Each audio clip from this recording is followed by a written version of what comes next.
और इसी बीच एक बड़ी खबर आ रही है, सरकारी कर्मचारियों के लिए एक बहुत बड़ा फैसला हुआ है। पेंशन स्कीम बदली गई है। अब नई पेंशन स्कीम आ गई है। अब यूपीएस यानी कि यूनिफाइड पेंशन स्कीम को मोदी कैबिनेट से मंजूरी मिल गई है। 25 साल तक काम करने वालों को अपनी आखिरी सैलरी का 50% हिस्सा पेंशन के तौर पर मिलेगा और यूपीएस के तहत सारा पैसा सरकार देगी। इस स्कीम के 5 पिलर्स हैं। सबसे इंपॉर्टेंट विषय था कर्मचारियों की तरफ से कि हमें अश्योर्ड अमाउंट एक चाहिए, जो बहुत लॉजिकल और वाजिब रिक्वायरमेंट था। तो इस डिमांड पे एक मेथोडिकल वे में काम करके और एक्चुअरियल साइंसेस, जो लोग आगे का भविष्य का रिक्वायरमेंट वगैरह कंप्यूट करने का एक तरीका होता है जिसको एक्चुअरियल साइंस बोलते हैं, उनके साथ मिलके कई तरह के फाइनेंशियल मॉडल्स को प्रोजेक्ट करके और सबके साथ मिलके एक सिस्टमेटिक तरीके से 50% अश्योर्ड पेंशन, ये इस यूपीएस का सबसे पहला पिलर है। इसकी डिटेलिंग देखनी चाहिए हमें। जो ये अमाउंट मिलेगा वो रिटायरमेंट से पहले के 12 महीनों की एवरेज बेसिक पे का 50% होगा।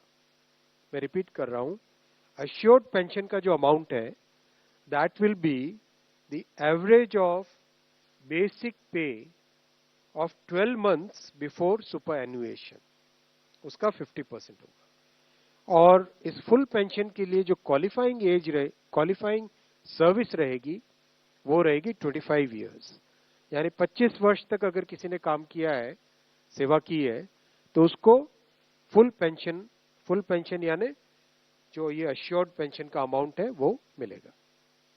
25 साल से अगर कम है लेकिन 10 साल से ज्यादा है तो उसमें प्रोपोर्शनेट पेंशन रहेगी, प्रो रेटा वो पेंशन का अमाउंट बनेगा।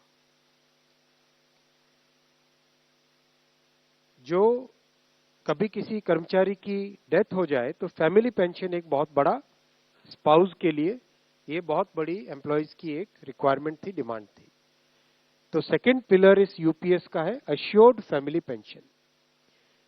किसी भी कर्मचारी के डिमाइज से पहले, इमीडिएटली पहले जो पेंशन थी, अमाउंट था, उसका 60% मिलेगा एम्प्लॉय के, डिसीज्ड एम्प्लॉय के स्पाउस को। ये सेकंड पिलर है। थर्ड पिलर है अश्योर्ड मिनिमम पेंशन।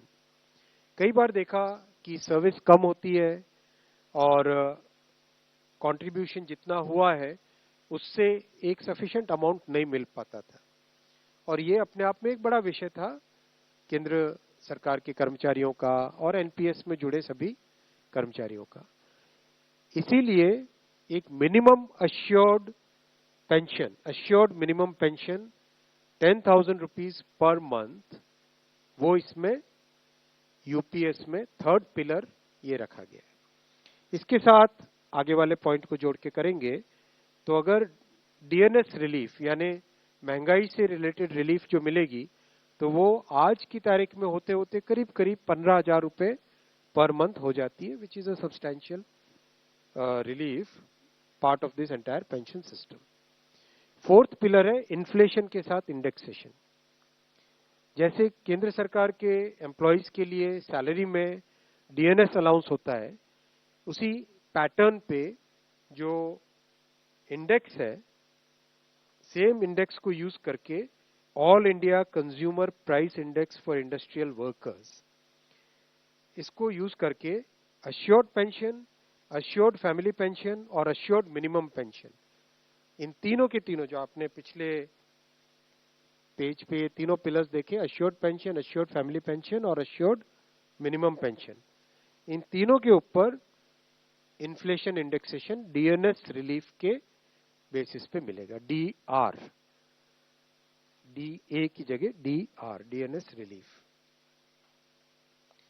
पांचवा पिलर है इस स्कीम का lump sum payment at superannuation in addition to gratuity. ये एक तरीके से बहुत ही इंपॉर्टेंट और बहुत ही बड़ी एक रिलीफ मिलेगी। जब सुपर एनुएशन होता है तो उसके बाद में इंसान अपनी लाइफ को प्लानिंग जिस तरह से करना चाहिए, तब कई बड़े खर्चे आते हैं। इसलिए ये लंप सम एक अमाउंट तय किया गया यह है कि हर 6 महीने की सर्विस के लिए मंथली एमोल्यूमेंट्स विच मीन्स पे एंड डीए कंबाइंड, उसका 10% अमाउंट।